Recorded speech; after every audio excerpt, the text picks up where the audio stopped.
इस साला दिन पे दिन बिगड़ते जा रहा है साला। डर भय बोल के तो है ही नहीं, हमारे सामने खैनी बना रहा। आज साला एकरे से सवाल करते हैं। अरे हाँ बे, हाँ सर, बता तो रे, सबसे तेज उड़ने वाला पक्षी का नाम कौन सी है रे?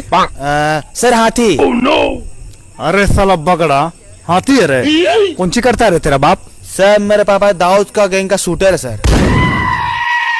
अच्छा बच्चा लोग लिखो, सबसे तेज उड़ने वाला पक्षी हाथी होता है।